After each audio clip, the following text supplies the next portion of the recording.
ओम सद्गुरु श्री शेषाद्रि स्वामी पादुकाभ्यां नमो नमः। ओम महागणपते नमो नमः। गौरी समेत नंदिकेश्वर समेत सोमेश्वराय नमो नमः। ओम वल्ली देवस्नाम्बासं सुब्रह्मण्य स्वामिने नमो नमः। सर्वगुरुभ्यो नमो नमः। भूमाधु लक्ष्मी समेत नारायणाय नमो नमः। மகாசிவராத்திரி பிப்ரவரி மாதம் 26 புதன்கிழமைக்கு வருது. இந்த ராத்திரிங்கிற சப்தம் 2 வருடங்களுக்குத்தான் இருக்குது. ஒன்று நவராத்திரி. நவராத்திரியில் நம்ம 9 நாளும் அம்பாள் உபாசனை பண்ணோம். சிவராத்திரி சிவனும் அம்பாளும் சேர்ந்திருக்கிற அர்த்தநாரீஸ்வரரான பரமேஸ்வரரை உபாசனை பண்ண போகிறோம்.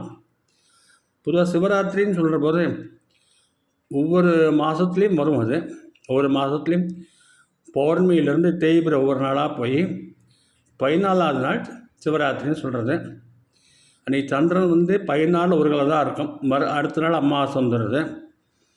மகாசிவராத்திரின்னு சொல்கிற போது அது கும்ப மாதத்தில் வருது, மாசி மாதத்தில் வருது. மாசி மாதத்தில் சூரியன் ரொம்ப நல்ல நிலையில் இருக்கார். இந்த மாசி மாதத்தில் உஷ்ணம் இருக்காது, எல்லாமே குளிராக தான் இருக்கும். இந்த மாதிரி உஷ்ணம் இல்லாத நேரத்தில் பகவான் ஆராதனை பண்ணுறது, யோகா பண்ணுறது, தியானம் பண்ணுறதெல்லாம் சுலபமாக இருக்கும். இந்த மாதிரி இந்த நல்ல நேரத்தில் மகாசிவராத்திரி எல்லாரும் கொண்டாட போகிறோம். மகாசிவராத்திரியில் 3 அங்கம் இருக்குது. ஒன்று விரதம் இருக்கிறது. விரதம்னாக்கா முடிஞ்ச வரைக்கும் சாப்பிடாமல் இருக்கிறது, சுத்தமாக சாப்பிடாமே இருக்கிறது ஒன்று. அப்படி முடியாதோ ஏதோ கொஞ்சம் ஓரளவுக்கு பழங்களோ அந்த மாதிரி அதை சாப்பிடலாம். உப்பு இல்லாமல் சாப்பிட்றது ரொம்ப விசேஷம். இந்த சிவராத்திரி மகாசிவராத்திரி 2வது விஷயம் என்னென்னக்க விழிச்சின்னு இருக்கிறது, தூங்காமல் இருக்கிறது. ராத்திரியெல்லாம் தூங்காமல் அப்படி காத்தால் 6 மணி வரைக்கும் முழிச்சுட்டு இருக்கலாம். முதல் நாள் காத்தாலேருந்து மறுநாள் காத்தால் வரைக்கும் முழிச்சுட்டு இருக்கலாம். விசேஷமாக அந்த ராத்திரி தூங்கக்கூடாது.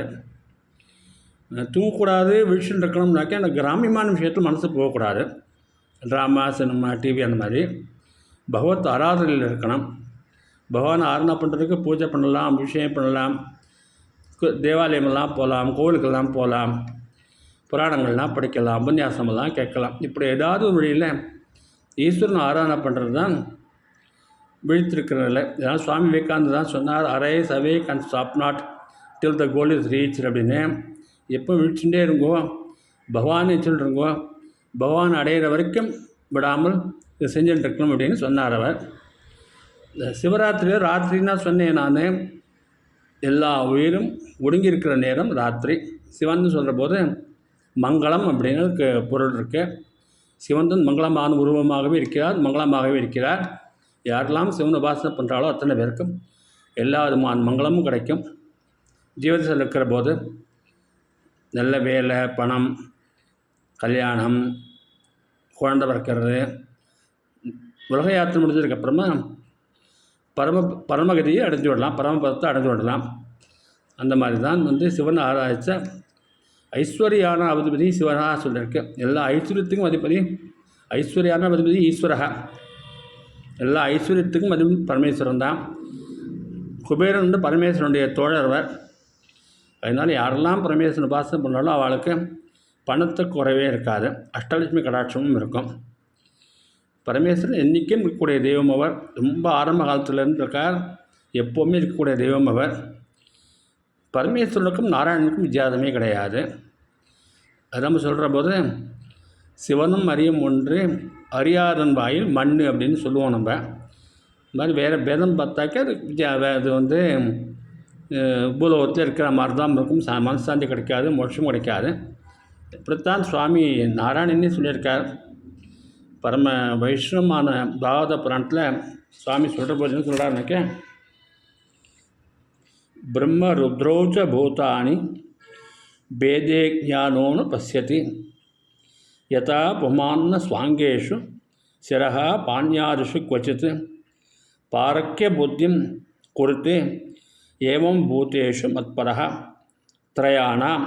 பிரம்மா விஷ்ணு முழுவதும் திரயாணாம் ஏகபாவானாம், ஒரே பாவமாக தான் நிற்கணும். யோன பசியதி வைபிதாம் சர்வபூதாத்மனாம் பிரம்மன்னு சாந்திம் அதிகரிச்சித். அப்படி நிற்கிற வாழ்க்கைலாம் சாந்தி கிடைக்கும், மோட்சம் கிடைக்கும் அப்படின்னு சுவாமி சொல்கிறார். சிவனை பற்றி நிறைய விஷயம் சொல்லலாம், ஒரு இதில் சொல்ல முடியாது. நம்ம பஞ்சபூதங்கள்னு சொல்கிறோம். நம்ம இந்த பஞ்சபூதங்களும் சிவனுடைய உத்தரவு வாங்கிட்டு தான் உலகத்தை நடத்துறது. பஞ்சபூதம் சேர்க்க தான் இந்த உலகமே. நம்ம உடம்பும் இந்த பஞ்சபூதம் சேர்க்க தான். வாயுன்னு சொல்கிறோம், காற்றுன்னு சொல்கிறோம். அந்த வாயு க்ஷேத்திரம் வந்து ஸ்ரீ காளஹஸ்தி. தண்ணீர் வருணம்னு சொல்கிறோம், அந்த க்ஷேத்திரம் தான் ஜம்புகேஸ்வரம் திருவானைக்காவல். நெருப்புன்னு சொல்கிறோம், அந்த க்ஷேத்திரம் தான் திருவண்ணாமலை. பிருத்திவி மண்ணுன்னு சொல்கிறோம், அந்த க்ஷேத்திரம் தான் காஞ்சிபுரம் ஏகாம்பரேஸ்வரர். ஆகாயம்னு சொல்கிறோம், அந்த க்ஷேத்திரம் தான் சிதம்பரம் நடராஜ பெருமாள். இந்த 5 க்ஷேத்திரம் விசேஷமான க்ஷேத்திரம். பரமேஸ்வரன் வந்து சிவராத்திரிக்கு ஒரு தூண் மாதிரி ஜோதியாக ஆகாசம் பூமி இதுக்கெல்லாம் தாண்டி காட்சி கொடுத்தார் அவர். இந்த மாதிரி காட்சி கொடுத்ததுக்கப்புறமா அந்த ஜோதியை ஒரு லிங்கமாக எடுத்து, சிவலிங்கமாக எடுத்து சுயம்புவாக தான் தோன்றியது. உலகத்தில் எல்லா இடத்துலையும் நடுவ நிசையில் இந்த மாதிரி சிவலிங்கம் வந்து தோன்றியதாக சிவபுராணம்லாம் சொல்கிறது. இந்த ஜோதியாக தோன்ற சிவபெருமான் ஜோதிர்லிங்கமாக விசேஷமாக ஒரு 64 நட்சத்திரத்தில் தான் சொல்கிற சிவபுராணம். 64 ஜோதிர்லிங்கம் இருக்குது. ஆனால் இப்போ நமக்கு தெரிஞ்சது பண்ணுறதான் தெரியும், துவாரச ஜோதிர்லிங்கம்னு சொல்கிறோம். அதில் விசேஷமாக காசி, ராமேஸ்வரம், மத்தியான க்ஷேத்திரம் சொல்கிறோம் இல்லையா, ஸ்ரீசைலம், சோமநாதபுரம் குஜராத்தில் இருக்குது. இந்த சோமநாதபுரம் தான் முதல் ஜோதிர்லிங்கம்னு சொல்கிறது. மொத்தம் 12 ஜோதிர்லிங்கம் இருக்குது. 5 பஞ்சபூதம் க்ஷேத்திரம் சொன்னேன் நான். இதில் என்ன ஒரு விசேஷம்னாக்க, கைலாசத்திலிருந்து கேதார்நாத் சொல்கிறோம் இல்லையா, கேதார்நாத் சிவன் கோவிலிருந்து ராமேஸ்வரம் வரைக்கும் எல்லா முக்கியமான சிவன் கோவிலும் ஒரே லாங்கிடியூடில் தான் இருக்குது. 79 ஈஸ்ட் அப்படின்னு சொல்கிறான். இந்த 79 டிகிரி இந்த லாங்கிடியூடில் தான் எல்லா சிவக்ஷேத்திரமும் இருக்குது. கேதார்நாத், அப்புறம் நம்ம காசி, திருவண்ணாமலை, ராமேஸ்வரம், ஸ்ரீசைலம், கண்ணப்பர் பாடினார் இல்லையா காளஹஸ்தி, இப்படி எல்லா சிதம்பரம் நடராஜர், இது எல்லா சிவக்ஷேத்திரங்களும் ஒரே டிகிரியில் தான் இருக்குது. 79 டிகிரி லாங்கிடியூடில் இருக்குது. கேதார்நாத், காசி, ஸ்ரீசைலம், அதுக்கப்புறம் ராமேஸ்வரம், திருவண்ணாமலை, அப்புறம் ஜம்புகேஸ்வரம், திருவானைக்காவல், இப்படி எல்லா சிதம்பரம் எல்லா சிவக்ஷேத்திரமும் ஒரே கூடல் தான் இருக்குது. இது ஒன்று. அது மட்டும் இல்லை, இந்த லாங்கிடியூட் சொன்ன மாதிரி லேட்டிடியூடுன்னு சொல்கிறான். இந்த லேட்டிடியூட் சொல்கிற போது பூமத்திய ரேகைக்கு வடக்க, பூமத்திய ரேகைக்கு தெற்க தான் சொல்கிறது. இந்த பூமத்திய ரேகையில் மேக்னெட்டிக் ஈக்குவேட்டர்னு சொல்கிறான், காந்த ஈக்குவேட்டர்னு தமிழில் சொல்லலாம். அதில் தான் அமைஞ்சிருக்கு. அது மையப்புள்ளியில் தான் நம்ம சிரமம் அமைஞ்சிருக்கு, சிரமம் நடராஜர் கோவில். அதனால்தான் யூரோப்பில்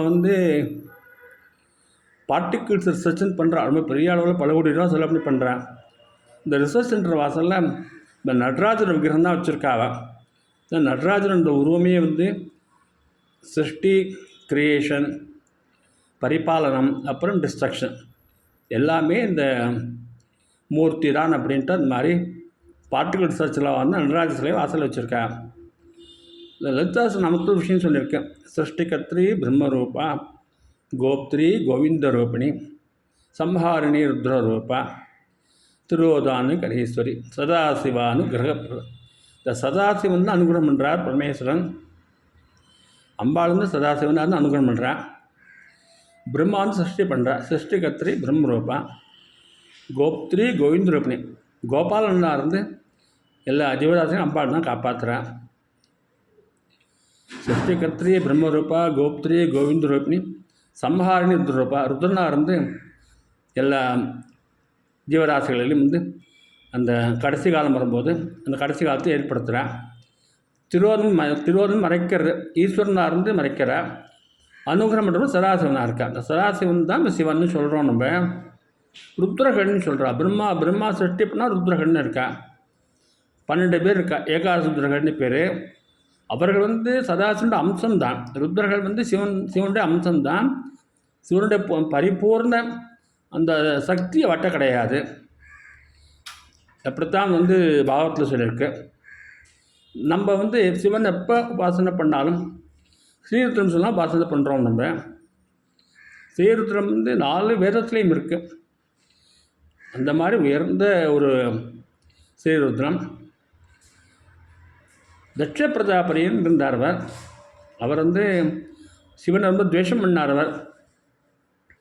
என்னவோ தெரியல, அவருக்கு வந்து அந்த மாதிரி ஒரு இயற்கையாக சில பேருக்கு அந்த மாதிரி இருக்கு இல்லையா, அவருக்கு அந்த மாதிரி இருந்தது. அவர் யாகம் பண்ணுற போது சிவனை கூப்பிடவே இல்லை. தன்னோட பெண்ணான பார்வதியும் கூப்பிடலை. அந்த யாகத்துக்கு வந்து பார்வதி வந்து போகிறா. நம்ம அப்பாத்துக்கு போடுறதுக்கு வந்து யாரையும் கேட்க வேண்டாம், அதுக்கு யாரும் கூப்பிட வேண்டாம், யாகம்னான்றது யாகத்துக்கெல்லாம் போடுறதுக்கு யாரும் இன்வைட் பண்ண வேண்டாம், நம்மளையே போகணும் அப்படின்னு பார்வதி போகிறா. பார்வதி பேரில் இப்போ தாட்சாயணின்னு பேர். இந்த தாட்சாயணி உள்ளே வரக்கூடாதுன்னு சொல்லிவிட்டார் அவள் அப்பா. அந்த மாதிரி இருந்தது. என்ன தாட்சாயணி எப்போ என்ன பண்ணுறான்னா சிவநாம பெருமையை அப்பாவுக்கு சொல்லித்தரார். யத்வயக்ஷரம் நாம கிரோரிதம் நிருணாம் சகிருத் பிரசங்காது அகமா சுகந்தி தத் பவித்ர கீர்த்திம் தமலங்கிய சாசனம் பவானஹோத்வேட்டி சிவம் சிவேதரஹ. இந்த தட்ச பிரஜாபதிக்கு சிவநாம மகிமை தெரியல. அம்பாள் சொல்லிட்டா சிவன் இந்த நாம சீவா, இந்த நாமா சொல்லிட்டா அப்புறம் எல்லா பாவமும் போயிடும், பவித்திர கீர்த்தியை கொடுக்கணும்னு சொல்கிறார். அப்படியும் அவருக்கு தட்சனுக்கு புரியலை. அம்பாள் சொல்லிட்டு தியாகம் பண்ணிவிட்டேன். தியாகம் பண்ணி மறுபடியும் யமவானுக்கு இமயமலைக்கு குழந்தையாக பிறந்து பார்வதிங்கிற பேரில் பிறந்து பரமேஸ்வரன் வந்து அம்பாள் அடையிறான். இப்படித்தான் வரலாறு இருக்குது. எப்போவும் பார்வதி பரமேஸ்வரன் சேர்ந்து தான் இருக்கா. அர்த்தநாரீஸ்வரர்னு சொல்கிறது. பெண்களுக்கு நிறைய பவர் கொடுக்கணும், எம்பவர் பண்ணணும்னு இந்த எல்லா காலத்துலையும் சொல்கிறா, இப்பவும் சொல்லிகிட்டு இருக்கேன். அது பண்ணது பரமேஸ்வரன் தான் முதல்ல பண்ணது. ஒரு பெண்ணுக்கு பார்வதிக்கு அந்த தவத்தை ஏற்றுண்டு தன்னோட உடம்புலேயே பாதியாக அவர் கொடுத்துருக்கார். அவன் பரமேஸ்வரன் நான் சொன்னேன் சிவராத்திரிக்கு மகாசிவராத்திரிக்கு பூமியில் எல்லா இடத்துலையும் சிவலிங்கமாக தானே தோன்றினார் அப்படின்னு. இன்னொரு கருத்து என்னன்னாக்க மகாசிவராத்திரிக்கு சிவனும் பார்வதிக்கும் கல்யாணம் ஆச்சு அப்படின்னு. சிவராத்திரியில் வந்து எப்படி பூஜை பண்ணலாம் அப்படின்னாக்க ஒவ்வொரு தெய்வத்துக்கும் ஒரு விதமாக பக்தி பண்ணுறது விசேஷமாக சொல்கிறது. சிவனுக்கு பக்தி பண்ணுறது அபிஷேகம் தான் விசேஷமாக சொல்கிறது. பஞ்சாமிரத்தினால் அபிஷேகம் பண்ணலாம், பஞ்சாமிரத்தினால் அபிஷேகம் பண்ணலாம், விபூதினால் பண்ணலாம், சந்தனத்தால் பண்ணலாம், தேன்னால் பண்ணலாம், பால்னால் பண்ணலாம், தயிர்னால் பண்ணலாம். இப்படி எல்லா வாசனை பொருளாலையும் சிவனுக்கு அபிஷேகம் பண்ணலாம். இது பண்ணுற போது நம்மளால் பண்ண முடியலன்னாக்க நிறைய சமாஜம்லாம் இருக்குது, நிறைய ஆலயங்கள்லாம் இருக்குது. எல்லா ஆலயத்திலும் 4 கால அபிஷேகம் நடக்கும். இந்த ஆலயத்துக்கு நமக்கு ஏதாவது கைங்கரியம் பண்ணலாம். நம்ம தேவையான பொருள்லாம் கொண்டு போய் கொடுக்கலாம். சாயங்காலம் 6 மணிக்கு முதல் அபிஷேகம் ஆரம்பமாகும். 2வது அபிஷேகம் ராத்திரி 9 மணிக்கு ஆரம்பமாகும். 3வது அபிஷேகம் ராத்திரி 12 மணிக்கு ஆரம்பமாகும். 4வது அபிஷேகம் விடிகாலத்தில் 3 மணிக்கு ஆரம்பமாகும். அதுக்கப்புறம் அசுத்தாரணம் பண்ணுவேன். இந்த 4 அபிஷேகம் பார்த்து கண் முடிச்சுட்டு இருந்தாக்க போகாத பாவமே இல்லை. அதுக்கப்புறம் ஜென்மாவே கிடையாது, மோட்சம்தான். வருஷத்தில் ஒரு நாள் கண்டிப்பாக முடிஞ்ச வரைக்கும் நம்ம எல்லோரும் பண்ணணும். பரமேஸ்வரர் வந்து எல்லாருக்கும் அனுகிரகம் பண்ணுற தெய்வம். ஆசுதோஷின்னு பேர். சீக்கிரமே அவருக்கு வந்து சந்தோஷம் ஏற்பட்டுவிடும். ரொம்ப சோதனத்துறாமல் அனுகிரகம் பண்ணுவார். இதில் ராமாயணத்தில் ஸ்ரீ ராமச்சந்திரமூர்த்தி ராவணன் வதம் பண்ணிவிட்டு எல்லா ராஷ்டிரம் கொண்டு திரும்ப பாரதத்துக்கு வரும்போது அவருக்கு தனக்கு ஏதாவது பாவம் இப்படி இருந்ததுனாக்க அது போகணும்னாக்க பரமேஸ்வரன் ஆராதனை பண்ணணும்னு தோணித்து. அதனால் ராமேஸ்வரத்தில் சிவலிங்கம் மண்ணிலேருந்து ஏற்படுத்தி ஆராதனை பண்ணினார். இப்படி ராமச்சந்திரமூர்த்தி பூஜை பண்ண தெய்வம் பரமேஸ்வரன். அந்த ராமாயணத்தில் ஒரு ஸ்லோகம் இருக்குது. என்னன்னாக்க இந்த இடத்துல 64 லீலைகள் பரமேஸ்வரன் பண்ணினார் அப்படின்னு ராமச்சந்திரமூர்த்தி சொல்கிறார். இந்த 64 லீலைகள் பண்ணது மதுரை எல்லாம் படிச்சிருக்கோம். மதுரை முன்னாடி சமுத்திரக்கரையில் இருந்தது. சமுத்திரம் மதுரை கிட்டே இருந்தது. ஆனால் காலத்தினால வெள்ளமெல்லாம் வந்து இந்த சமுத்திரம் உள்ளே போய் வெளியில் வந்து இப்போ மதுரைக்கும் சமுத்திரத்துக்கும் நிறைய இடைவெளி இருக்குது. இப்போது ராமச்சந்திரமூர்த்தி பரமேஸ்வரனை வந்து ஆராய்ச்சிருக்கார். விஸ்வசாமி யாருக்கா சொல்லணும்னாக்க சொல்லணும்னு ஆசையாக இருக்கும். நல்லா தெரிஞ்சவர் தன்மே சொல்லுவாள், 2 கூட சொல்லுவாள் சில பேர். ஆனால் எல்லாருக்கும் சொல்ல முடியாது. அதுக்கு எப்படி சொல்லலாம்னு பரமேஸ்வரன் தான் வழி சொல்லி கொடுத்துருக்கார். ஸ்ரீ சுருவாச்ச ஸ்ரீராம ராம ராமேதி ரமே ராமே மனோரமே சகசிரநாம தத்துல்யம் ராமநாம வரான். அப்படி ராமநாமா வந்து 3 சொல்லிட்டாக்க விஸ்வசாம் முழுசாக சொன்ன புண்ணியம்னு பரமேஸ்வரன் தான் சொல்லி கொடுத்துருக்கார். அது மாத்திரம் இல்லை, பரமேஸ்வரன் தான் ராமருக்கு சகாயம் பண்ணிட்டு ஆஞ்சநேய சுவாமி அவதாரம் எடுத்திருக்கார். வந்து அம்சாவதாரம். ஆஞ்சநேய சுவாமி பரமேஸ்வரன் அம்சாவதாரம். இன்னும் கிருஷ்ணபகவான் நரகாசுரனை வதம் பண்ண போது அவருக்கும் ஏதோ பாவம் வந்துருத்து மனசில் இருந்தது. அதனால் பரமேஸ்வரன் குறித்து கேட்குறாரு, நான் என்ன பண்ணணும் இந்த பாவனுக்கு வந்துருத்த போடுறதுக்கு அப்படின்னு. பரமேஸ்வரன் சொல்கிறார், இதில் துலா மாதம் காவேரியில் ஸ்நானம் பண்ணிவிட்டு இங்கே தியானம் பண்ணுறதா எல்லா பாவமும் போயிடும் அப்படின்னு. அதே மாதிரியே கிருஷ்ணபகவான் பண்ணுறார். அது மாத்திரம் இல்லை, கிருஷ்ணபகவான் வந்து அர்ஜுனுக்கு சொல்லியிருக்கார், நீ பரமேஸ்வரன் குறித்து தபஸ் பண்ண பரமேஸ்வரன் அனுகிரகம் பண்ணுவார். அவர் அனுகிரகத்தினால்தான் பாரத பொருள் ஜெயிக்க முடியும் அப்படின்னு சொல்கிறா. அதே மாதிரி அர்ஜுனன் பரமேஸ்வரன் குறித்து தபஸ் பண்ணி பாசுராஸ்திரம் பெரிய அஸ்திரம் பண்ண ரொம்ப வலிமையான அஸ்திரம் வாங்கிட்டு வரார். அது மாத்திரம் இல்லை, இந்த பாரதப்பு நடக்கிற போது பரமேஸ்வரன் அர்ஜுனோட தேர்லியே தான் உட்காந்துருக்கார். அங்கே தான் இருக்கார் அவர்.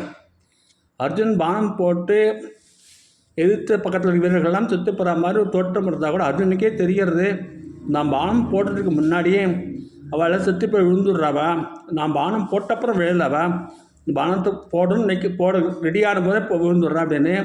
அர்ஜுனுக்கு புரியலையே இந்த மாதிரி ஆறுது அப்படின்னு. இப்போ பாண்டவாளுக்கெலாம் சந்தேகம் 2 பேர் தான் கேட்பா. ஒன்று கிருஷ்ணபகவானை கேட்பா, இல்லைன்னாக்கா வேதவியாசரை கேட்பா. அர்ஜுன் வேதவியாசரை கேட்குறான், என்ன ஆச்சு இந்த மாதிரி, எப்படி இந்த மாதிரி ஆறு அப்படின்னு. வியாசன் சொல்கிறார், நிமித்த மாத்திரம்தான் நீ வந்து எய்த்த சைடில் இவர்களையும் ஒரு நாளில் கொல்ல முடியாது. அத்தனை பேரும் கொள்வது வந்து சாட்சாத் பரமேஸ்வரன் தான், அவர் அங்கேயே தான் இருக்கார் அப்படின்னு சொல்கிறார். பரமேஸ்வரன் இந்த யுத்தம் நடக்கிற வரைக்கும் இருந்தார். அப்புறம் யுத்தம் ஆயிடுத்து கைலாசமாக போயிட்டார். அதுக்கப்புறம் தான் அஸ்வத்தாமா வந்து 30 பாண்டவன்லாம் பொண்ணு விட்டாரவ. அது மாத்திரம் இல்லை, கர்ப்பத்தில் இருக்க பரீட்சத்தையும் கொல்ல பார்க்குறாருவ. கிருஷ்ணபகவான் வந்து அந்த இடத்துக்கு வந்து காப்பாற்றி விட்டார். இந்த மாதிரி நடந்தது. பாரத போர் ஆறுக்கு முன்னாடியே பகவத்கீதையிலேயே சுவாமி சொல்கிறார், அர்ஜுனா நிமித்த மாத்திரம்தான் நீ வந்து சிறப்பட போகிறேன், நான் தான் உன்னை கொல்ல போகிறேன்னு சொல்லிட்டேன். கிருஷ்ணபகவான் முன்னாடியே சொல்லிட்டேன், நானும் கொண்டுவிட்டேன் அப்படிங்கிறார். கிருஷ்ணபகவான் மேலே பரமேஸ்வரன் மேலே 2 பேரும் முழு தான், ஒரே பகவான் தான். நேற்றையும் சொன்னேன் இல்லையா, நாராயணன் சொல்லியிருக்காருன்னு, நானும் ஈஸ்வரன் ஒன்று தான் அப்படின்னு. அப்படி பரமேஸ்வரன் வந்து பாரத யுத்தத்துலேயும் இல்லைன்னா நிறைய சகாயம் பண்ணியிருக்காரவர். அது மாத்திரம் இல்லை, தேவி பாவத்தில் ஒரு வரலாறு வருது. ஒரு சமயத்தில் வைகுண்டத்தில் மகாலட்சுமி பார்க்குறதுக்கு ஒரு மகாலட்சுமிக்கு சகோதரர் மாதிரி ஒரு அரசர் அவர் வந்து குதிரையில் வரும்போது அந்த குதிரையை பார்த்தா ரொம்ப அழகாக இருக்குது. லக்ஷ்மி அம்மன் இந்த குதிரையை பார்க்குற போது நாராயணன் கேட்டதை வந்து சரியாக காதில் விழலை. அதனால வருத்தப்பட்டு, நாராயணன் பூலோகத்தில் போய் நீ பிறக்கணும், நீ பிறந்து நீ நிறைய தவம் பண்ணி அப்புறம் தான் திரும்ப வரணும், நீ பூலோகத்துக்கு போகிறேன்னு வருத்தப்படாரு, நீ நான் திரும்ப கண்டிப்பாக நான் அழிச்சுன்னு போவேன், நான் சரியான காலம் மறுத்தேன் அப்படின்னு நாராயணன் சொல்கிறார். லக்ஷ்மி பூலோகத்துலேருந்து தபஸ் பண்ணுறா. மகாலட்சுமி யாரை குறித்து தபஸ் பண்ணுறான்னக்கே பரமேஸ்வரனை குறித்து தான் தபஸ் பண்ணுறான், நாராயணனை குறித்து தபஸ் பண்ணலை. அது தவமெல்லாம் பல நாட்கள் பண்ணதுக்கப்புறமா பரமேஸ்வரன் பார்வதியும் பிரத்யட்சமாகி அம்மனுக்கு வந்து வரம் தரணும்னு பார்க்குறா. இப்போ பரமேஸ்வரன் கேட்குறா, நீயே வந்து உங்கள் பர்த்தா தானே இந்த உலகத்தையே காக்கிற நாராயணன், நீ அவரை குறித்து தவம் பண்ணாமையே என்னை குறித்து தவம் பண்ணுறேன்னு கேட்குறார் பரமேஸ்வரன். அப்போது மகாலட்சுமி சொல்கிறா, எனக்கு தெரியும், எனக்கு வைகுண்டத்தில் நிறைய சமயத்தில் நாராயணன் தியானத்தில் இருப்ப, நீங்கள் தான் உலகத்தையே காப்பாற்றுறதையும் நீங்கள் யாரை குறித்து தியானம் பண்ணுறேன்னு கேட்பேன் நான்.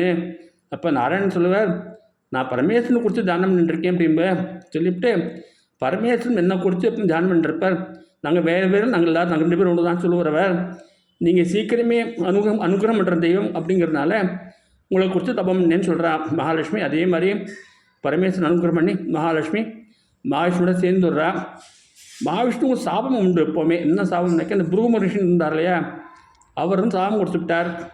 நீங்கள் மனைவி பிரிஞ்சு இருக்கணும் அப்படின்னு. அவரே இந்த மாதிரி சாபம் கொடுத்தாருனாக்க பிருகுவோட மனைவி என்ன பண்ணுறான்னா, தேவர்களுக்கும் அசுரர்களுக்கும் சண்டை நடக்கிற போது அசுரர்கள் பக்கம் இருந்து எந்த அசுரர்களாக இருந்து போனாலும் அவளை மட்டும் பிழைக்க வச்சுட்டா. இந்த பிழைக்க வைக்கிற மந்திரம் தெரியும், பிருகுவோட மனைவிக்கு தெரியும். இதை பார்த்த நாராயணன் பிருகுவோட மனைவி கொண்டுவிட்டார். அவர் அப்படி கொன்னதுனால பிருகு மகரிஷி நாராயணனுக்கு இந்த சாபம் கொடுத்துட்டார். மாதிரி நீ மனைவி பிரிஞ்சிருக்கணும்னு. அதனால தான் நிறைய காலங்களில் நாராயணன் வந்து மகர்ஷி பிரிஞ்சிருக்கா மாதிரியே இருந்தது. ராமர அவதாரம் போது சீதையை பிரிஞ்சிருக்கா மாதிரி நிறைய விஷயங்கள் இருந்தது. இப்படி மகாலட்சுமிக்கும் அனுகிரகம் பண்ண தெய்வம் பரமேஸ்வரன். பரமேஸ்வரன் வந்து உலகத்துக்கு நிறைய அனுகிரகம் பண்ணியிருக்கார். இந்த அமிர்த மந்தனம் பண்ணா இல்லையா, அந்த கடைஞ்சி மந்திரமலையை கடைஞ்சி அமிர்தத்தை எடுக்கணும் அப்படின்னு இந்த அமிர்த மந்தனம் பண்ணுற போது நிறைய நல்ல வஸ்துக்கள்லாம் வந்தது. அது எல்லாத்தையும் அவள் எடுத்துட்டான். உஜ்ஜஸ்ரஸ் வந்தது, அப்புறம் என்ன இல்லாமல் வந்தது. மகாலட்சுமி வந்தா. மகாலட்சுமி வந்து மகாவிஷ்ணுவை அடைஞ்சுட்டாவ. கௌஸ்துங்கிறது வந்தது. இது எல்லாம் நல்ல வஸ்துக்களாக வரும் அவள் எடுத்துட்டான். அழகால விஷம் வந்தது. அழகால விஷம் வந்த உடனே எல்லாருக்கும் என்ன பண்ணுறதுன்னு தெரியல. இங்கே பார்த்தாலும் ஒரே பொல்யூஷன் சொல்கிறாலே அந்த மாதிரி விஷம் எல்லா இடத்தும் நிறைய பரவி எடுத்தது. உயிருக்கெல்லாம் ஆபத்தாக இருந்தது. இந்த சமயம் தேவர்களாக பயந்து போய் ஓடி போய் மகாதேவன் போய் சரணாகதி அடைஞ்சு. மகாதேவன் பேர் பரமேஸ்வரனுக்கு தேவன் சொல்லுவாள். எல்லாரையும் பேர் தான் மகாதேவன் சொல்லுவாள். ஏன்னா தேவதைக்கெல்லாம் தேவன் அவர், அதனால மகாதேவன் அவர். இந்த மகாதேவன் பேர் சரணாகதி அடைஞ்சு நீங்கள் தான் காப்பாற்றணும்னு சொல்ல. அப்போ மகாதேவன் பரமேஸ்வரன் இந்த விஷத்தை அப்படியே உருட்டி சாப்பிட்டு கழுத்துலேயே தங்க வச்சு விட்டார் அவர். ஏன்னா அவர் உடம்புல நிறைய ஜீவராசிகள் இருக்குது, உடம்புக்கு வெளியிலையும் ஜீவராசிகள் இருக்குது. உடம்புக்குள்ளே இருக்கிற அத்தனை உயிரினங்களும் பாதிப்பு இல்லாமல் ஏற்படும் சொல்லிட்டு கழுத்துலேயே வச்சுட்டா. இன்னும் கழுத்து அவருக்கு நீளம் ஆகிடுது. நீலகண்டங்கிற பேர் வந்தது. அதுலேருந்து எல்லா புருஷாளுக்கும் கழுத்தில் ஒரு படப்பு மாதிரி இருக்கும். அது பரமேஸ்வரன் வந்து விஷம் சாப்பிட்டதுனால ஏற்பட்டது. அது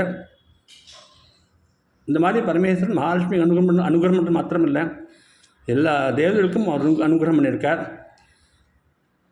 இதில் ஒரு சமயத்தில் மகாவிஷ்ணு அவருக்கு சிவன் எல்லாம் ஆராதனைப்படும் தோணித்து தாமரை மலர்னாலும் சாமிக்கு அர்ச்சனை பண்ணிட்டே இருந்தார். சகசநாமம் 1007 பண்ணி 1008வது பண்ணணும். தாமரைப்பூ கிடைக்கல, தன் கண்ணையே எடுத்து வச்சாருன்னு சொல்லுவேன். அப்படித்தான் இந்த வேடன் இருந்தாலேயே கண்ணப்ப நாயனார் அவரும் தன்னுடைய கண்ணை சுவாமிக்கு கொடுத்து கண்ணப்பண்ணா பேர் வாங்கிட்டார். மார்கவர்த்தித பாதுகா பசுபதேகே அங்கஸ்ய கோச்சாயதே கண்டோஷாம்புதச்சேதனம் புரரிபோஹோ திவ்யாபிஷேகாயதே கிஞ்சித் பக்ஷண மாம்சசேஷ கபல நவ்யோபஹாராயதே பக்தி கிம் ந கரோத்யஹோ வனச்சரோ பக்தாவதம்சாயதே.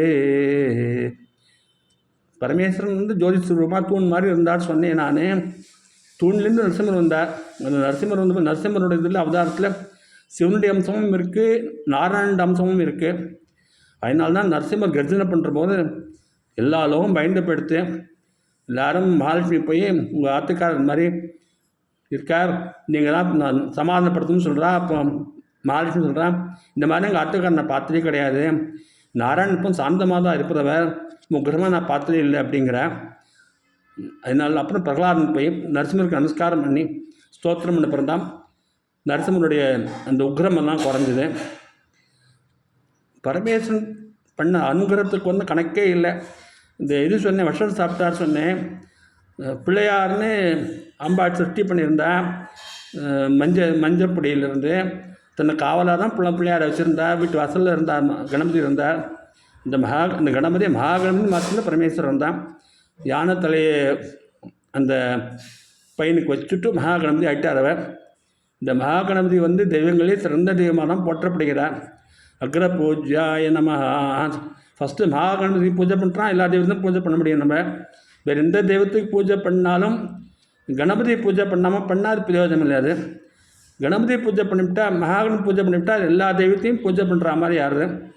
இன்னொரு விஷயம் சொல்கிறான், இந்த ஆகாசத்தில் பூமிக்கு பக்கத்தில் இருக்கிற மகாகணபதியோடைய க்ஷேத்திரமாக அது. அதுக்கப்புறம் தான் கைலாசம், வைகுண்டம், அப்புறம் மணித்வீபம் அப்படின்னு படிப்படியாக மேலே மேலே இருக்குது. மகாகணபதி அனுகிரகம் கிடைச்ச பிறந்தான் அந்த லோகங்களுக்கெல்லாம் அதில் பக்தி பண்ண முடியும், போய் சேர முடியும். அதே மாதிரி சுப்பிரமணிய சுவாமி உலகத்துக்கு கொடுத்தவர் பரமேஸ்வரன் தானே. சனத்குமாரர் இருந்தார், அவருக்கு நிறைய தபஸ் இருந்தது. ஒரு திருவிழாவில் பரமேஸ்வரன் பண்ணார். சனத்குமார்கிட்ட போயிட்டு ஏதாவது வரன் வேணுமான்னு கேட்குறா. அவர் சொல்கிறா, எனக்கு வரன் வேண்டாம், உங்களுக்கு ஏதாவது வரன் மனக்கெழுங்குங்கிறார். பரமேஸ்வரன் உடனே சொல்கிறார் சனத்குமார்கிட்ட, நீங்கள் தான் எனக்கு பிள்ளையாக பிறக்கணும் அப்படின்னு. அதே மாதிரி சுப்பிரமணிய சுவாமி பரமேஸ்வரனுக்கு பிள்ளையாக பிறந்தார். பரமேஸ்வரன் நெற்றியிலிருந்து அந்த தீப்பிர்களாம் 6 தீப்பிர்களாம் சேர்ந்து இதில் சரவணப்பைகளை போய் சேர்ந்த போது 6 குழந்தையாகி, அதுக்கப்புறம் பார்வதியம்மன் அந்த குழந்தைகள்லாம் ஒன்றா சேர்த்து ஸ்கந்தன் அப்படின்னு சுப்பிரமணிய சுவாமி நமக்கெல்லாம் கிடைச்ச வரப்பிரசாரம். கலியுகத்தில் நம்ம பார்த்துக்கிற முக்கியமான தெய்வம் சுப்பிரமணிய சுவாமி தான். எதுவும் போகாது அப்படின்ட்டு என்ன பண்ணால் இன்னொரு திருவிழா பண்ணார். சபரிமலை ஐயப்பன் வேணும் அப்படின்ட்டு, சாஸ்தா வேணும்ன்ட்டு ஏதோ மோகினி அவதாரம் மகாவிஷ்ணுட்ட வந்து மோகிக்கிற மாதிரி ஒரு திருவிளையாடல் பண்ணி பரமேஸ்வரனுக்கும் மகாவிஷ்ணுவுக்கும் சேர்ந்து உண்டாக்கின ஒரு தெய்வம் தான் சபரிமலை சாஸ்தா ஐயப்பன். எல்லோரும் கொண்டாடுறோம். நம்ம எல்லோரும் விரதம் இருந்து சபரிமலைக்கு போகிறா. வருஷம் விடாமல் போகிறா. லட்சக்கணக்கான ஜனங்கள் போகிறது. அந்த மாதிரி மகாகணபதி, சுப்பிரமணிய சுவாமி, சபரிமலை சாஸ்தா, மகாலட்சுமிக்கு வந்து சாபம் நீங்க பண்ணது. நாராயணுக்கு எப்பெல்லாம் சகாயம் தேவைப்படுறோ கூட போய் சகாயம் பண்ணுறாரு. பாரத போரில் போய் இருந்த மாதிரி, அது ராமாயணத்துக்கும் ராமருக்கு சகாயமாக ஆஞ்சநேய சுவாமி இருந்த மாதிரியும், ராமர் பூஜை பண்ணுறப்போ ராமர் தன்னுக்கு பூஜை பண்ணாமல் பண்ணி காசியில் யாரையாலும் செத்துப்புறா வளர்க்கலாம். பரமேஸ்வரன் தான் ராமநாமா காரணம் சொல்கிறார். கடைசியில் ஒரு ராமநாமா சொல்கிறதுனால தான் காசியில் யாரையாலும் செத்துப்புறாலும் வளர்க்கலாம், முக்தி கிடைக்கிறது. அப்படித்தான் நம்முடைய சம்பிரதாயம். இது மாதிரி பரமேஸ்வரன் எல்லா ஊர்லேயும் எல்லா இடத்தையும் எல்லாருக்கும் அனுகிரகம் பண்ணுற விசேஷமான தெய்வம். வெளிநாட்டில் எங்கெல்லாம் வந்து பூகம்லாம் வருது, அப்படி ஏதாவது இயற்கை ஏதாவது இடர்பாடு வந்து 10 பூமிக்குள்ளே இருக்கிற சிவலிங்கம் தான் இருக்குது. இப்போ முஸ்லீம்ஸ்லாம் வழிபடுறா இல்லையா, ஊரில் மெக்காலம், அவங்களையும் சிவலிங்கம் தான் இருக்குன்னு சொல்கிறான். அவளுக்கு வந்து தெரிஞ்சாலும் சொல்ல மாட்டாவான். அதனால எல்லா ஊர்லேயும் தென்னாட்டுடைய சிவனையை போற்றி எந்நாட்டவருக்கும் இறைவாக போற்றி அப்படின்னு பரமேஸ்வரன் மிக உயர்ந்த தெய்வம். அந்த பரமேஸ்வரன் வந்து உபாசனை பண்ணுறதுக்கு நமக்கு கிடைச்ச ஒரு முக்கியமான நாள் தான் மகாசிவராத்திரி. எல்லாரும் அனுஷ்டானம் பண்ணி நல்ல பேரும் புகழும் அடையணும்னு பகவான்கிட்ட பிரார்த்தனை பண்ணுறேன். இல்லை ஒரு ஸ்லோகம் சொல்லுவா எல்லாரும், ஏகம் ச வில்வம் சலிலம் ச கிஞ்சித் சமர்ப்பிதம் சங்கரமூர்த்தி பக்தியா சமந்திரகம் கேன அமந்திரகோவா. ஒரே ஒரு வில்லம், ஒரே உத்தரணி தீர்த்தம், பகவான் சிரச ஒரு வில்லத்தை வடிச்சா போகிறோம், ஒரே உத்தரணி தீர்த்தம் அபிஷேகம் பண்ணால் போகிறோம். அப்படி பண்ணிட்டாக்க மந்திரம் சொல்லி பண்ணாலும் சரி, மந்திரம் சொல்லாமல் பண்ணாலும் சரி, பக்தியோடு பண்ணிட்டாக்க அந்த பண்டவருடைய வம்சத்தில் கோடி பேருக்கு மோட்சம் கிடைச்சி கைலாசத்தில் நித்தியவாசம் செய்வா அப்படின்னு சொல்லியிருக்கேன். பரமேஸ்வரன் வந்து எல்லா காலத்திலும் எல்லாருக்கும் உதவி செய்யக்கூடிய தெய்வம். இதில் ராமருக்கு முன்னாடி அவரோட வம்சத்தில் சில பேர் சகரபுத்திரர்கள்னு அவள்லாம் இருக்குந்தா. அவளும் வந்து இவரை கபிலவாசுதேவர்கிட்ட போய் தெரியாமல் அவர்கிட்ட போய் ஏதோ வம்பு பண்ணி தேவேந்திரன் குதிரையை கட்டி வச்சுட்டாருங்க. அசுமதி யாகம் பண்ணுற போது இந்த குதிரை எல்லா ஊருக்கும் போகும், போய்ட்டு திரும்ப நம்மக்கிட்ட வரணும். அது வந்தாக்கா இப்போ ராஜா அப்புறம் இந்த யாகத்தை பண்ணலாம். தேவேந்திரன் என்ன பண்ணிட்டாருன்னா குதிரையை கொண்டு போய் பாதாளத்தில் இருக்கிற கபிலவாசுதேவருடைய ஆசிரமத்தில் கட்டிட்டாரவ. குதிரைலாம் தேடிட்டு போகிற போது அங்கே குதிரை இருக்கிறத பார்த்த உடனே அவர் தான் எடுத்து வச்சுருக்காரு நினச்சிட்டு அவர்கிட்ட சண்டைக்கு போகிறார். கண் தந்து பார்த்தோம்னார். அத்தனை பேரும் சாம்பலை எரிஞ்சு போயிட்டான். சாம்பலை எரிஞ்சு போனபோது பல மோட்சம் கிடைக்காம போயிடுத்து. அதனால் அந்த வம்சத்தில் பல ராஜாக்கள் வந்தால் யாராலையும் எதுவும் பண்ண முடியல. பகீரதனே பிறந்தார். பகீரதன் பல விதமான தவமெல்லாம் பல நாட்கள் பண்ணால் பல வருஷம் பண்ணார். அவர் தபஸ் பண்ணும்போது பிரம்மா பிரத்யட்சமாகி கங்கையை வந்து நான் பூமிக்கு வரா மாதிரி பண்ணுறேன், தேவலோகத்தில் இருந்து கங்கை பூமிக்கு வந்து பாதாளோகத்தில் நான் போய் அந்த கங்கை அந்த சாம்பல் மேலே பட்டாக்க எல்லாருக்கும் தேவ பதவி கிடச்சிடும். ஆக அதில் தேவலோகத்துக்கு போயிடலாம்னு அப்படி அனுகிரகம் பண்ணுறார். அதே மாதிரி கங்கை வரா மாதிரி இருந்தது. சமயத்தில் பிரம்மா சொல்கிறார், ஆகாசத்துலேருந்து பூமிக்கு கங்கை வந்தாக்க பூமியில் நிறைய இடம்லாம் நாசமாகிடும், நிறைய உயிர் வாழும், இந்த எல்லாம் உயிரோடு இருக்க எல்லாமே உயிர் போயிடும். அவ்வளோ பிரவாகமாக இருக்கும், அவ்வளோ அகலமாக இருக்கும், வெள்ளமாக வரும். அதனால் இந்த கங்கை ஆகாசத்துலேருந்து பூமிக்கு வரும்போது அதை தாங்கணும் யாராவது. அந்த தாங்கக்கூடிய சக்தி பரமேஸ்வரன் ஒருத்தருக்கெல்லாம் இருக்குது. அவரை விட்டு அவர் யாராலையும் அவ்வளோ பெரிய ஒரு பிரவாகத்தை அவ்வளோ தாங்க முடியாது. அதனால பரமேஸ்வரன் சமம் பண்ணோம். பரமேஸ்வரன் சமம் பண்ணாக்க பரமேஸ்வரன் கங்கையை தாங்கினார்னாக்க அப்புறம் பூமியில் விட்டாக்க பூமியில் எந்த உயிர்களுக்கும் சேதம் ஏற்படாது, எல்லாம் நன்னாவே இருக்குன்னு சொல்கிறா. அதேமாதிரி பகீரதன் மறுபடியும் சிவனுக்கு தபஸ் பண்ணி ஆகாசம் கங்கை வர்ற சிவன் தலையில் தாங்கினார். கங்காதேவிக்கு ஒரு கர்வம் வந்துடுத்து, பரமேஸ்வரன் தாங்க முடியாது, அவர் எல்லாம் கீழே தான் நீர்லாம் மறுபடியும் பரமேஸ்வரன் கீழே வந்துடும் அப்படின்னு நினச்சிட்டு ஆகாசம் வர ஆகும். அவர் என்ன பண்ணிட்டார், தன் ஜடியில் தாங்கிவிட்டார், எல்லா கங்கையும் தாங்கி தேத்துட்டார். அவர் கீழே விழலை.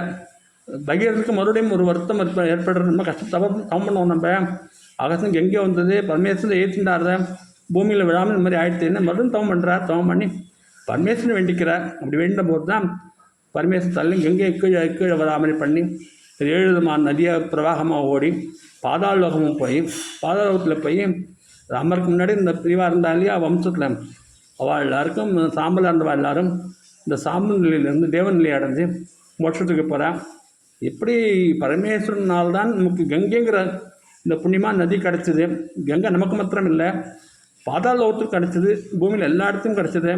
இந்த பாதாளோகம் தான் அமெரிக்கா. அது கபிலமிடம் தான் கலிஃபோர்னியான்னு சொல்கிறாவா. இந்த கபிலோர்னியா கபிலாரண்யன்னு பேர் முன்னாடி இந்த கபிலாரண்யம் கபிலோர்னியாவாகி கபிலோர்னியா கலிஃபோர்னியாவாக எடுத்து அமெரிக்காவில் ரொம்ப செழிப்பாக இருக்குது. அந்த கலிஃபோர்னியா இந்த இடத்துல இன்னும் ஆஷஸ் சிலிண்டர்லாம் இருக்குது. அந்த சாம்பல் இடம் ஹார்ஸஸ் இடம் இருக்குது. அந்த ஹார்ஸ் குதிரையை கட்டி வச்ச இடம் மாதிரி பரமேஸ்வரன் அனுபவத்தினால நமக்கு நல்ல புனிதமான அது இங்கேயும் கிடச்சிது. நமக்கு எல்லாம் கொடுத்த அந்த பரமேஸ்வரன் சந்திரனுக்கு அவர் தான் அனுகிரகம் பண்ணார். தட்ச பிரஜாபதி சந்திரனுக்கு சாபம் கொடுத்துட்டார், சந்திரன் ஒளியே இல்லாமல் போகணும் அப்படின்னு. அவருக்கு ஏதோ வருத்தம் அவருக்கு சந்திரன் மேலே. சந்திரன் பரமேஸ்வரன் கொடுத்து தபஸ் பண்ணி பரமேஸ்வரன் சிரசில் சந்திரன் வச்சுட்டார். சந்திரமௌலீஸ்வரர் நான் சொல்கிறது பரமேஸ்வரனை சந்திரன் சிரசில் வச்சுட்டா. அதனால அதே சமயம் பரமேஸ்வரன் தட்ச பிரஜாபதி கொடுத்த சாபம் வீணாக போகக்கூடாது அப்படின்ட்டு ஒரு நாளைக்கு அமாவாசனைக்கு சந்திரன் ஒளி இல்லாமல் இருக்கட்டும், வளர்புற தேய்பிரி இருக்கட்டும் இப்படிலாம் அனுகிரகம் பண்ணார். சந்திரன் சந்திரன் தான் மனசுக்கு காரகம். சந்திரன் பிரகாசம் இல்லாத போது தான் நமக்கு இந்த மந்திரங்கள் எல்லாம் யோகாவெல்லாம் என்ன பண்ண முடியும். நமக்கு மனசு இல்லாமல் பண்ணணும், இல்லை மனசு லேசாக பண்ணணும். மனசு லேசாக பண்ணோம்னாக்க இப்போ சந்திரன் பிரணவாதமாக இருக்கக்கூடாது. அதை தேய்பிரிகளாக இந்த மாதிரி நடக்கிறது. மனசு நம்ம சந்தோஷமாக நம்ம உலக வாழ்க்கையை சந்தோஷம் அனுபவிக்கணும்னா சந்திரன் நன்னா தெரியும். பௌர்ணமி அதான் ஏற்படும். பௌர்ணமி வளர்பிறை எல்லாம் முகூர்த்தங்கள் சுப முகூர்த்தங்கள் பண்ணுறாலே கல்யாணம், இந்த பூணல் போடுறது, கிரகப்பிரவேசம் எல்லாம் இந்த மாதிரி வளர்பிறை பண்ணுறோம். நம்ம வளர்பிறைன்னு சுபமான உலக வாழ்க்கைக்கும் நன்னா அமையிறது. தேய்பிறை தியானம் பண்ணுறது, யோகா பண்ணுறது, சாதனைகள்லாம் பண்ணும், மோட்சத்துக்கான சாதனைகள் பண்ணுறதுக்கெல்லாம் அது உதயமாக இருக்குது. இப்படி பரமேஸ்வரன் அனுகிரகத்தினால நமக்கு சந்திரனுக்கும் சாபம் போச்சு, நமக்கும் எல்லாம் நன்னா நடக்கிறதுக்கும் உதயமாக இருந்தது.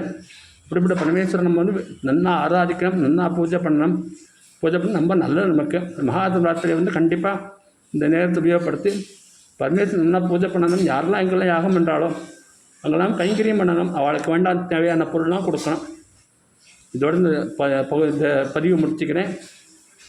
லோகா நமஸ்தா சிக்கன பவந்து காயேன வாச்சா மனசேந்திரியா புத்தியாத்மனா பிரகதி பாவாத் கரோமி இத்தியர்த்தம் பரஸ்மி நாராயண சமர்ப்பயாமி.